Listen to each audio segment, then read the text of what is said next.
Assalomu alaykum qadrli futbol muxlislari, futbol sevar do'stlar. Yana bir bor sizlar bilan Zafarov Imronbek kanalida diydor ko'rishib turganimizdan bag'oyat xursandmiz. Qadrli do'stlar, yana bir bor Kamina Muhammadjon e'tiboringizga O'zbekiston, Osiyo va dunyoda ro'y berayotgan eng qiziqarli futbol xabarlarini e'tiboringizga taqdim etaman.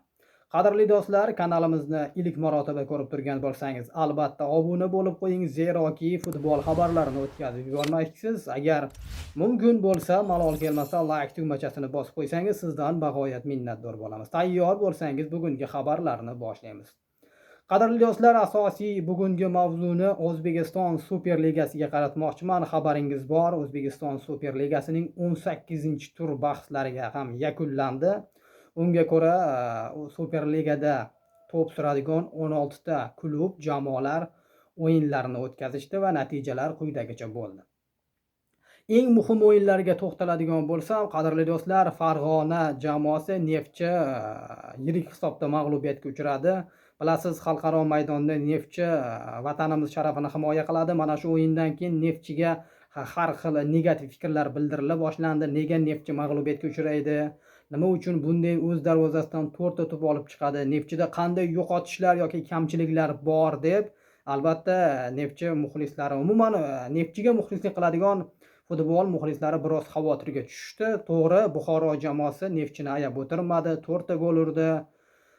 Lekin bu bilan albatta Neftchi jamoasida hammasi tugadi deya olmaymiz. Garchi mag'lubiyatga uchragan taqdirda ham Neftchi hozirda O'zbekiston Superligasi turnir jadvalida birinchi o'rinda egalik qilib turibdi 42 ochko bilan. Lekin oradagi farq, agar shu kechish bo'lsa, Neftchiga boshqa jamoalar ham yetib olishi mumkin. Kuni kecha, qadrli do'stlar, Neftchiga raqobatdosh yana 2 jamoa o'z o'yinlarini o'tkazishdi. Bular Paxtakor Toshkent va Namangan Navbahor, Surxon va Qashqadaryo Nasaf jamoalari. Toshkentda kechgan bahsda Paxtakor ochko yo'qotdi. Surxon bilan 0-0 nursiz durangga imzo chekdi Paxtakor. Bilasiz, Paxtakor ham Elit Osiyo Chempionlar Ligasida o'ynaydi. Albatta bu ham biroz Paxtakor muxlislari uchun, nafaqat Paxtakor, umuman O'zbekiston muxlislari uchun, O'zbekiston Paxtakorni qo'llab-quvvatlaydigan futbol muxlislari uchun xavotirli, chunki Elit ligada bunaqa jamoalar o'ynamaydi. Bilasiz, top yulduzga ega bo'lgan, katta tajribaga ega bo'lgan jamoalarga qarshi o'ynaydi. Har holda Neftchi va Paxtakor shularni hisobga oladi degan umiddamiz. Va qadrli do'stlar, Namanganda kechgan bahsda Timur Kapadze jamoasi Navbahor Nasafni bir amallab mag'lubiyatga uchratdi. Ma'lumotni eslatib o'taman, Namangan Navbahor markaziy o'yingohida 20 mingdan oshiq muxlis kirib, Namangan Navbahor jamoasini qo'llab-quvvatlagan. Shunchaki mana shu muxlislar uchun, namanganlik muxlislar uchun men respekt deb qolgan bo'lardim. Joniylar sog' bo'lsin, gap so'z bo'lishi mumkin emas. Mana shunday, agar har bitta O'zbekistondagi 16 ta klub xoh mag'lubiyatga uchrasin, xoh g'alaba qozonsin, qanday natija bo'lishidan qat'iy nazar, agar stadionlarimiz to'lsa, moliyaviy tomondan o'sha klub rivojlanadi. Chunki arzimagan 20 ming so'm yoki 30 ming so'm chipta olib, o'sha klub foydasi uchun albatta o'z hissamizni qo'shsak, menimcha maqsadga muvofiq bo'lgan bo'lardi. Chunki qadrli do'stlar, hamma narsa kim nima desa desin, mablag'ga borib taqaladi. Mana Navbahor muxlislari ham albatta o'z sevimli jamoalarini qo'llab-quvvatlab borishdi. Bu, qadrli do'stlar, 20 ming muxlis to'g'ri katta bo'lmasligi mumkin, lekin bu juda katta natija. Hozirda O'zbekiston futbol muxlislari qatorida. To'g'ri, Farg'onada bor bunday muxlislar, oxirgi paytlarda Andijonda ko'payib bormoqda, Toshkentda bor, lekin 20 ming bo'lmasa ham har holda 5 ming, 6 ming, 10 ming nafar futbol muxlisi bevosita stadiondan o'sha muhitni o'zi tomosha qiladi. Mayli, qadrli do'stlar, avtogol evaziga Navbahor g'alaba qozondi. Nasaf Namangandan mag'lubiyat bilan qaytdi va o'yindan keyin Timur Kapadze shunday fikr bildirdiki, bu g'alaba bizga juda muhim edi. Viloyat hokimini tug'ilgan kuniga Navbahorning g'alabasi sovg'a bo'ldi dedi va qadrli do'stlar, Navbahor ushbu g'alabadan so'ng turnir jadvalida 3-o'ringa ko'tarilib oldi 34 ochko bilan. Birinchi o'rinda Farg'ona Neftchi 42, Surxon bilan durang o'ynagan Paxtakor jamoasi, qadrli do'stlar, 39 ochko, keyingi o'rinda Navbahor 34 ochko, Buxoro 33, Lokomotiv 28, Agimka 28, Nasaf mag'lubiyatdan so'ng yana o'zini o'rnida qoldi. 25 Dinamo, 25 Andijon, Sug'diyonada 24 tadan ochko, Xorazm va Qizilqumda 20 tadan ochko, Bunyodkor, Surxonda 19 tadan ochko, Qo'qon 1912 18, Mash'alda 4 ochko. Qadrli do'stlar, albatta Bunyodkor jamoasi ham xabaringiz bor, imkoniyatni boy berib qo'ydi. Albatta Bunyodkordan ko'pchilik g'alaba kutgandi, lekin ular Qo'qon 1912 ga 0-1 hisobida imkoniyatni boy berib qo'yishdi. Mash'al Andijon 0-1, Andijonning g'alabasi. Lokomotiv Xorazmni 1-3 hisobida mag'lubiyatga uchratdi. Sug'diyona Qizilqum 2-1, Buxoro Neftchi 4-1, AGMK Samarqand Dinamo 0-1, Vadim Abramov jamoasi g'alaba qozondi. Demak, turnir jadvalini bemalol tomosha qilishingiz mumkin. Hozirda kuchli 5lik haqida gapiradigan bo'lsak, Farg'ona Neftchi, Toshkent Paxtakor, Namangan Navbahor, Buxoro Lokomotiv Toshkent jamoalari ketmoqda. Voqealar rivojini kuzatishda davom etamiz.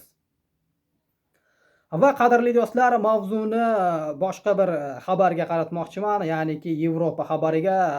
Jahon chempionatidan ilhomlanib ketgan Buyuk Britaniya mamlakati jahon chempionatiga mezbonlik qilish uchun FIFA ga ariza yo'lladi, ya'niki xabaringiz bor, 2026-yilgi mundial AQSh, Kanada, Meksikada yakuniga yetdi.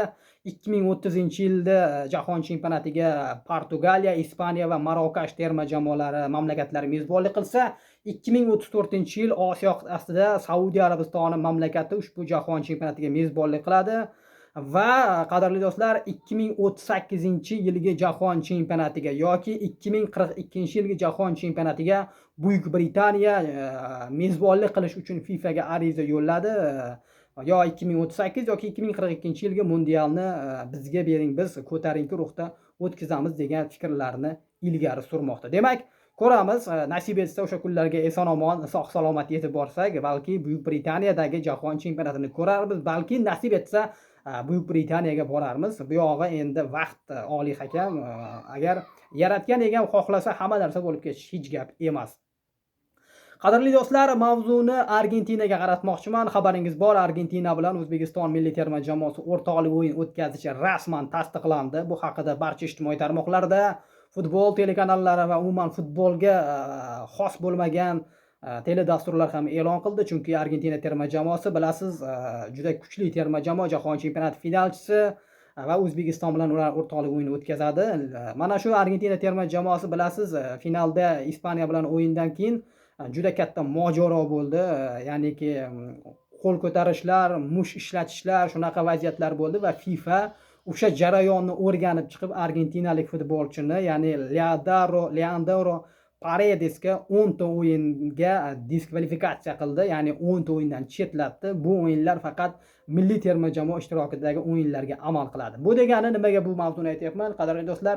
Demak, Leandro Paredes Argentina terma jamoa safida O'zbekistonga qarshi 30-sentyabrda bo'ladigan o'rtoqlik o'yinida maydonga tusha olmaydi.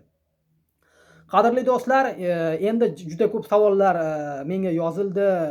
Shaxsiy albatta o'zimga ham yozishdi va o'sha izohlar bo'limiga yozishdi. Xo'p, biz sentyabr oyida ikkita o'rtoqlik o'yin o'tkazamiz, oktyabrda bitta o'rtoqlik o'yin o'tkazamiz. Ushbu o'yinlar qayerda bo'ladi degan savolga albatta javob topib, bugun e'tiboringizga havola etaman. 24-sentyabrda O'zbekiston milliy terma jamoasi Eronga qarshi o'rtoqlik o'yinini Toshkentda o'tkazishi rejalashtirilgan. Aynan Toshkentda, O'zbekistonda, lekin Paxtakor stadionidami yoki Bunyodkor stadionidami hali rasman tasdiqlanmagan, lekin o'yin albatta O'zbekistonda bo'lishi reja asosiga qilib qo'yilgan. Xo'p, Toshkentda o'ynasak Eron bilan 30-sentyabrda Argentina terma jamoasi bilan biz qaysi stadionda, qayerda o'ynaymiz? Toshkentda o'ynaymizmi yoki Argentinada o'ynaymizmi degan albatta savollar juda ham ko'p bo'ldi. Ba'zi birlar Argentina poytaxti Buenos Airesda o'tkaziladi deydi, yana kimdirlar boshqa neytral maydonda deydi va qadrli do'stlar, ushbu o'yin ham rasman tasdiqlangan. Argentina O'zbekiston terma jamoalari o'rtasidagi o'yin Xitoy mamlakati mezbonlik qiladi. Demak, o'yin Xitoy stadionlaridan birida bo'lib o'tadi. Katta ehtimol bilan poytaxt Pekindagi stadionda. Va qadrli do'stlar, 6-oktyabr yana bir muhim o'rtoqlik o'yini bor. Terma jamoamiz Janubiy Koreyaga qarshi o'yin qayerda o'tkaziladi degan savol. Bu o'yin Janubiy Koreyaning Yong shahrida o'tkaziladi, ya'ni Janubiy Koreya rasmiy mezbon sifatida O'zbekistonni qabul qiladi. Demak, qadrli do'stlar, bizni mana shu sentyabr, oktyabr oylarida 3 ta muhim o'yin kutib turibdi. Birinchisi Eron bilan Toshkentda, keyin Argentina bilan Xitoyda va Janubiy Koreya bilan Janubiy Koreyada 3 ta o'yin bo'lishi reja qilib qo'yilgan. Demak, qadrli do'stlar, albatta voqealar rivojini kuzatishda davom etamiz. Argentina terma jamoasi menimcha juda yaxshi raqib. Bundan oldingi videolarimda aytib o'tgandim. Hindiston terma jamoasi 3-oktyabr sanasida Braziliya terma jamoasiga qarshi o'rtoqlik o'yini o'tkazishni reja qilib qo'ygandi. Ushbu o'yin Hindistondagi Kalkuta shahrida, Kalkutadagi eng katta stadionda bo'lishi albatta rejaga kiritib qo'yilgan. Demak, O'zbekiston terma jamoasi ham Argentina bilan o'rtoqlik o'yini o'tkazadi. Darvoqe yana qo'shimcha qilmoqchiman, qadrli do'stlar, Eron bilan, Argentina bilan, Janubiy Koreya bilan o'ynaladigan har bitta o'yinimiz FIFA reytingiga albatta ta'sir qiladi. Bilasiz, jahon chempionatidan oldin, jahon chempionatiga bormasdan oldin biz FIFA reytingida 50-o'rinda edik, lekin mana shu jahon chempionatiga borib o'yindan oldin 5 ta 2 ta o'rtoqlik o'yini o'tkazdik. Qadrli do'stlar, Kanada, Niderlandiya va undan so'ng guruh bosqichida Kolumbiya, Portugaliya, Kongo terma jamoalariga qarshi o'yin o'tkazib, umumiy 5 ta o'yinda mag'lubiyatga uchrab, katta ochko yo'qotdik va 60-o'ringa tushib qoldik. Endi bizda yana imkoniyatimizni biroz yuqoriroqqa ko'tarib olish uchun yaxshi imkoniyat bor. Ya'niki Eron, Argentina, Janubiy Koreya bilan o'ynaydigan o'yinlarimiz qanday natija bo'lishidan qat'iy nazar barchasi FIFA ga o'z ta'sirini ko'rsatadi. Shunday ekan, mana shu o'yinga ham jiddiyroq tayyorgarlik ko'rishimiz kerak. Qadrli do'stlar, bu borada Fabio Cannavaroga va O'zbekiston milliy terma jamoasiga omad tilaymiz. Eng qiziqarli va mana shunga o'xshagan muhim xabarlarni o'tkazib yubormaslik uchun Zafarov Imronbekka obuna bo'lib qo'ying. Biz yana gaplashamiz. Xato kamchiliklar bo'lsa uzr, qadrli do'stlar. Beayb Parvardigor albatta imkon darajasida e'tiboringizga kerakli, qiziqarli ma'lumotni bera oldim deb o'ylayman. Albatta like tugmachasini bosib qo'ying. Like bosmasdan bizni tomosha qilganingiz uchun ham o'z minnatdorchiligimni bildiraman. Rahmat kattakon. Biz yana gaplashamiz. O'zingizni ehtiyot qiling. Eng qiziqarli xabarlarni o'tkazib yubormaslik uchun yana bir marta eslatib o'tamiz. Albatta obuna bo'lib qo'ying. Omad siz va bizni aslo tark etmasin. O'zingizni va oilangizni asrang. Biz yana gaplashamiz. Salomat bo'ling.